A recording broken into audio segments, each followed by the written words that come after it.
Naku po, ito na po siguro yung nakakapanindig balahibong balita.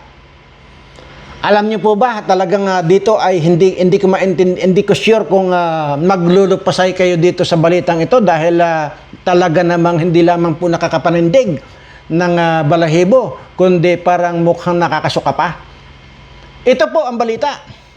Inipit daw po ni Butanding ang bayag ni Iking. Nako, ano na po kayang nangyari? Ay, baka naman kaya nagkabasag-basag na ang bayag nitong si Iking na ito. Wala nang natira doon sa asawa niyang menopause. Ay, nako po. Nako. At ang balita pa natin dito, mukhang buntis na raw po itong si Butanding. So sana nga lang po ay paglabas nitong bata, wag naman sana maging kamukha ni Iking na mukhang bayag. Pasensya na po kayo hindi niyo muna ako makikita dahil nga talaga isiningit ko lang po itong balitang ito. Talagang wala pong hindi na lang po ako magpaparinig dito ng katibayan, magpapakita, ay nandiyan naman po yan sa vlog po ni Madam Bupel na puro ang usapan dyan ipit.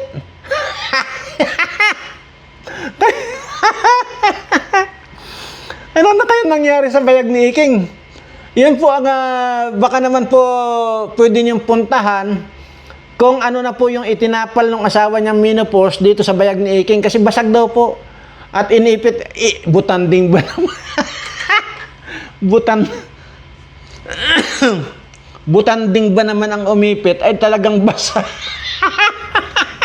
Ay, basag ang utin. Ay, ang bayag nitong si Iking. Nako po, ito na po yung sinasabi ko sa inyo. Na maglalabasan po talaga yung mga kaimuralan nitong mga ito. Ay, kaya pinili ninyo yan. Pinili ninyo yung maging maingay ang mundo ninyo. Kaya okay lang yan. Absorb it. Ika nga.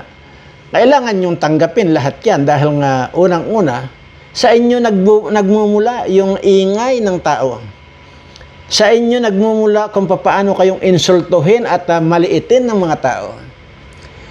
Yan po yung karma na sinasabi. At sa totoo lang po, digital na po ang karma ngayon. Hindi na po kagaya dati na isi-set up mo pa yung karma. Ay ngayon po digital na. At dito nyo na po makikita. Ipaalala ko lang po sa inyo mga pamilyang anghit kung ano po yung naging consequences ng mga ginawa nyong kabubuhan. Yung ginawa nyong pagiging sunod-sunuran dito kay Dr. Aswang na ito. Yan na po yung consequences na dapat ninyong harapin. Wala na pong katapusan ito. At talagang madudurog ang pagkatao nyo rito. Wala na po kayong masusulingan kahit anong gawin ninyo. Hindi na po mapipigilan ito. Dahil po mismong langit na po ang nagparusa sa inyo. At kita nyo na yung pagtataraidor ninyo sa kalingap na nagbigay sa inyo ng buhay na maalwan. Nagbigay sa inyo ng buhay na talagang maayos magmula sa pagiging hampas lupa at patay gutom ninyo na wala na kayong makain kundi talaba at saka yung magkalkal kayo ng kamote sa bundok. Kaya nga, wala na kayong ginawa kundi magparautot. Kaya pag pumunta pagka may pumupunta sa bahay ninyo dati, hindi ko naman masabing bahay yun. Bahay ng kalapate. Pag may pumupunta doon sa bahay ng kalapate, amoy utot. Grabe, yan po yung karma na ninyo sa pagbabalahura doon sa taong nagbigay sa inyo ng kaalwanan sa buhay. Imaginin mo, ang tanda na nitong si Kuya Bal. Dadalhin mo sa Rapi tulpo in action, duduro-duruin mo pa. Naakala mo kung sino kang burikat ka. Iyon na yung consequences ng mga kabastusan ninyong pamilyang mga anghit kayo. Pamilyang butanding at pamilyang mukhang daga na yung asawa nitong si butanding na ito na tamad na, sugarol pa. Yan na po yan. So tanggapin nyo. Dahil talagang ganyan, walin din naman po pwede na walang magre-reaksyon sa mga pinaggagawa ninyo dito sa pamilyang matubang na nagbigay ng kaalwanan sa inyong buhay. Sino ba kayo na mga buwaka ng ina nyo? Kung meron pa nga mas higit pa doon sa salitang mga hampas lupa at mga patay gutom kayo, doon kayo. Talagang totally wala kayong malamon. Hindi ba't ang sinasabi nitong anak mong may anghit? Inuutosan mo na mangutang sa tindahan kung walang magpautang sa inyo. Tiis kayo. Pupunta na lang sa dagat at mangunguha ng talaba. At yun na lang ang lalamunan nyo. Hindi ba? Panoorin nyo yung video ninyo. Kaya napaka walang utang na loob ninyo, mga buwaka ng ina nyo. Kaya yan ang napapala ng mga taong hindi ko alam kung higit pa doon sa tanga at higit pa doon sa bubo ang pagkakaintindi ko sa mga pag-uugali ninyo. Nuknukan kayo ng kabubuhan at katangahan. Dahil yung nagpalamon sa inyo na tao, kinalaban ninyo, binastos ninyo. Kung tutuusin, sino ba yung RTIA na yan? Masyado lang kayong tingnan nyo, mayroon bang nangyari diyan sa inyong pagpapatulpo? Hindi ba't wala? Ganyan kayo kabubo. Yan. Tapos ngayon, puro anghit ang maamoy mo sa bahay ninyo. Ngayon, ang laki na. Okay lang sana noon dahil parang kasing laki lang ng bahay ng kalapati ang bahay ninyo kaya naaamoy ang iyong mga anghit. Ay ngayon, ang laki na ng bahay ninyo, ganun pa rin. Puro anghit pa rin yung mga maaamoy sa bahay ninyo. So, ang tindi ng mga anghit ninyo. Ang tindi ng baho ninyo. Ang tindi ng pagkademonyo ninyo. So, yun ang sinasabi ko sa inyo.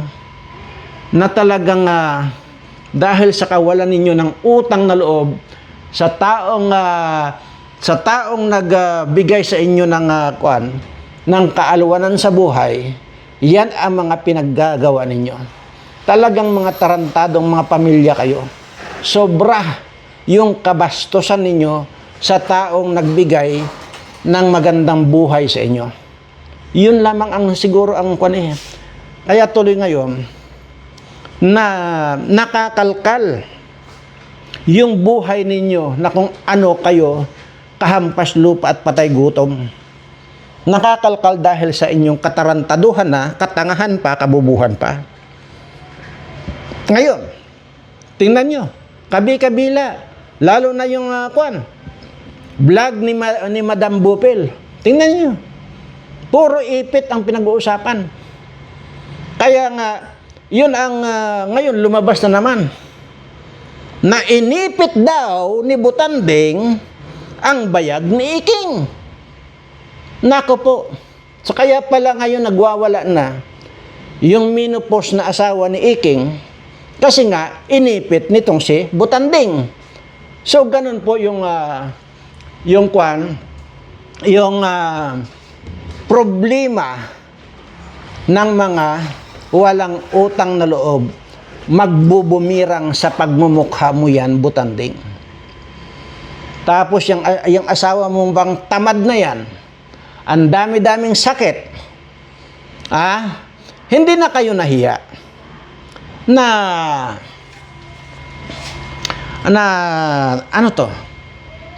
palamunin kayo ng sponsor. Hindi na kayo nahiya? Tapos ngayon, mag-aanak ka pa. Tapos ang magiging anak mo, kamukha nitong si Bayag. Oh, hindi na kayo naawa dyan sa bata na yan, nagpalahi pa kayo dito sa Dr. Bayag na ito. Imaginin mo, ang nito, ang sistema, anak mo, tapos pupunta sa eskwelahan, mukhang bayag, paano na yan? Yan ang karma na tinatawag. Inuulit ko. Kayong mga pamilyang mga anghit at pamilyang utotin, mangilabot kayo sa sarili nyo. Ngayon, pati bayag ni Iking, iniipit mo. Gusto nyo pang laplapin, gusto nyo pang lamunin. Anyway, hanggang dito na lamang po muna dahil sabi ko nga po, isiningit ko lang po ito dahil napanood ko lang po yung vlog ni Madam Bupel na walang pinag-uusapan doon kundi ipit bayag. Maraming salamat po. At sana po napanood nyo yung video kong in-upload at nasagot ko yung sinasabi nitong si Dr. Aswang na ito na yung cabinet ko raw ay utang sa Bombay. Sana napanood nyo at dahil nandoon naman po yung sagot ko. At kayo na po ang magsabi sa kanya kung nasaan doon yung sinasabi niyang cabinet kong inutang sa Bombay. Maraming salamat po at sa lahat po ng aking mga subscriber, maraming salamat po. Malapit na po nating i-go yung ating raffle na 1.5 billion kasi kaunti na lang po yung dadagdag dating subscriber doon sa Birana Live Studio TV. Maraming salamat po at mahal na mahal ko po kayong lahat.